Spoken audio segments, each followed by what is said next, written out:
ఇంత దిగజారి మాట్లాడితే ముఖ్యమంత్రి గారు ఏమాత్రం తెలంగాణకు శోభ పెరుగుతుందో అర్థం చేసుకోవాలి. ఇవి దిగజారుడు దివాలకోరు ఆరోపణలు తప్ప ముఖ్యమంత్రి స్థాయికి తెగవని మనం చేస్తున్నాం. కేంద్ర మంత్రులు నేను బెదిరిస్తాను. బెదిరింపులు నేను ఎక్కడైనా నన్ను తిట్టినోళ్ళనే నేను బెదిరించను. అందరూ ఆయనలాగా అనుకుంటే ఎట్లా? తెలంగాణ నిధుల కోసము నేను క్యాబినెట్ మినిస్టర్గా అయినటువంటి ఈ 3.5 సంవత్సరాలుగా అంకిత భావంతో పనిచేస్తా ఉన్నాను. నేను గౌరవ మాజీ ముఖ్యమంత్రులు తెలంగాణ అభివృద్ధి విషయంలో 40 ఉత్తరాలు రాశాను నేను కేసీఆర్ గారికి. రాష్ట్ర ప్రభుత్వ సహకారం అందించండి, తెలంగాణలో అభివృద్ధి కార్యక్రమాలకు కేంద్ర ప్రాజెక్టులు సమర్థవంతంగా అమలు చేయండి, రైల్వే ప్రాజెక్టులకు కానీ జాతీయ రహదారులకు కానీ కేంద్ర ప్రభుత్వ ఇన్స్టిట్యూషన్స్ కానీ ఎడ్యుకేషన్ సంస్థలకు కానీ రాష్ట్ర ప్రభుత్వం తరఫున సహకారం కావాలని పదే పదే నేను కేసీఆర్ని కోరాను.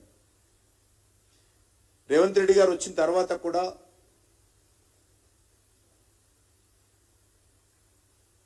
త్రిపుల రింగ్ రోడ్డు విషయంలో కావచ్చు, రైల్వే ప్రాజెక్టుల విషయంలో కావచ్చు, వీరు కూడా ఉత్తరాలు రాశాను నేను.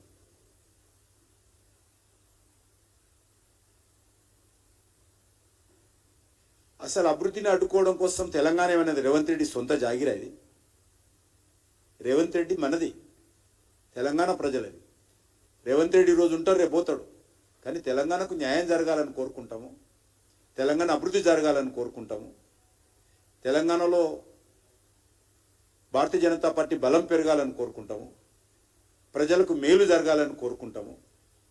అంతే తప్ప రేవంత్ రెడ్డి మీద కోపంతో తెలంగాణను అభివృద్ధిని అడ్డుకునేటువంటి అజ్ఞానం కామ్యమైన విషయాన్ని అర్థం చేసుకోవాలి. అసలు రేవంత్ రెడ్డిని కూడా వ్యక్తిగతంగా మాకు ఎందుకు విమర్శించాలి? మేము కేసీఆర్ ఉన్నప్పుడు వ్యతిరేకించలేదు అభివృద్ధిని, రేవంత్ రెడ్డి గారు ఉన్నప్పుడు వ్యతిరేకించము. కేరళలో కమ్యూనిస్ట్ పార్టీ ఉన్నా అక్కడ వ్యతిరేకించము, తమిళనాడులో డిఎంకే ప్రభుత్వం ఉన్నా వ్యతిరేకించము, కర్ణాటకలో కాంగ్రెస్ పార్టీ ప్రభుత్వం ఉన్నా వ్యతిరేకించము. అనేక రకాల అభివృద్ధి కార్యక్రమం అమలు చేస్తూ ఉన్నాము. దేశంలో 7 టెక్స్టైల్ పార్కులు వస్తే ప్రధానమంత్రి గారితో మాట్లాడి ఒప్పించి తెలంగాణకు ఒక ప్రాజెక్టు తెచ్చాను. ఇండస్ట్రియల్ పార్కులు వస్తే తెలంగాణ ఒకటి తీసుకొచ్చాను. రీజనల్ రింగ్ రోడ్డు తెలంగాణ కోసం వచ్చింది. కానీ ఈరోజు ముఖ్యమంత్రి గారు వివరం ఎట్లుందంటే ఖాళీ పాత్రలు పెద్ద శబ్దం చేస్తాయి. రేవంత్ రెడ్డి గారి వివరం అట్లనే ఉంది. నేను విలువలకు ప్రాధాన్యత ఇచ్చే వ్యక్తిని, ప్రజల పట్ల విశ్వసనీయతకు కట్టుబడి ఉంటాను, నైతిక విలువలతో కూడినటువంటి రాజకీయాలకు ప్రాధాన్యత ఇస్తాను.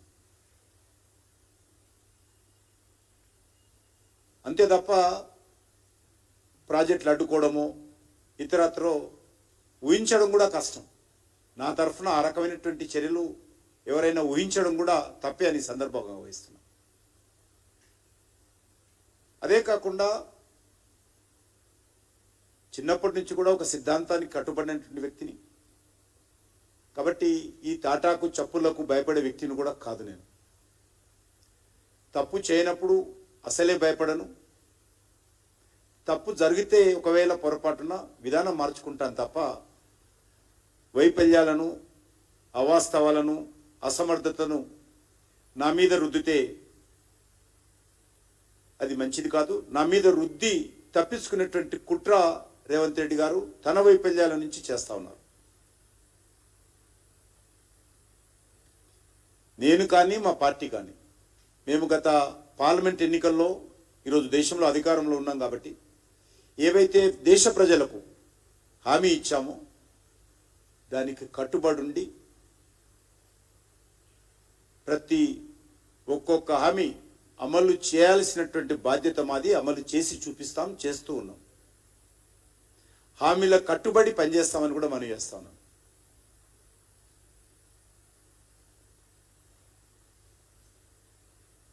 కాంగ్రెస్ పార్టీ అనేక రకాల హామీలతో అధికారంలోకి వచ్చింది. వాటిని అమలు చేయాల్సినటువంటి బాధ్యత కాంగ్రెస్ పార్టీది. ఈరోజు అభయాస్తం పేరుతో ఇంత పెద్ద మేనిఫెస్టోలు ప్రకటించారు. ఇది రేవంత్ రెడ్డి గారు చేయాలి. ఇందులో 6 గ్యారంటీలు ఉన్నాయి. ఇదే కాకుండా సబ్ గ్యారంటీస్ ఉన్నాయి. ఇవి అమలు చేయాలి ఆయన. ఇది వదిలిపెట్టి ఈరోజు రాష్ట్రంలో నిరుద్యోగులకు నిరుద్యోగ భృతి వదిలిపెట్టి కేంద్రంలో నా మీద ఆరోపణలు చేస్తాను. మహిళలకు ఇవ్వాల్సినటువంటి నెలకు 2,500 రూపాయలు వదిలిపెట్టి ఇతర విషయాల్లో దాడులు చేస్తా ఉన్నా నా మీద. డిసెంబర్ 24 లోపల 2 లక్షల ఉద్యోగాలు భర్తీ చేస్తానని హామీ ఇచ్చినటువంటి వ్యక్తి జాబ్ క్యాలెండర్ దాని గురించి మాట్లాడాడు. రైతులకు సంబంధించి ఏవైతే హామీ ఇచ్చారో దాని గురించి మాట్లాడే పరిస్థితి లేదు.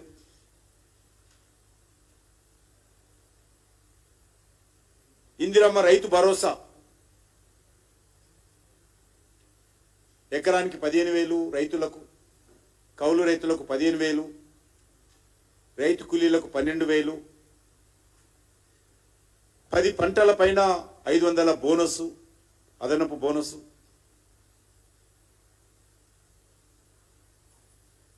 ఈరోజు ఈ రకమైనటువంటి అంశాల మీద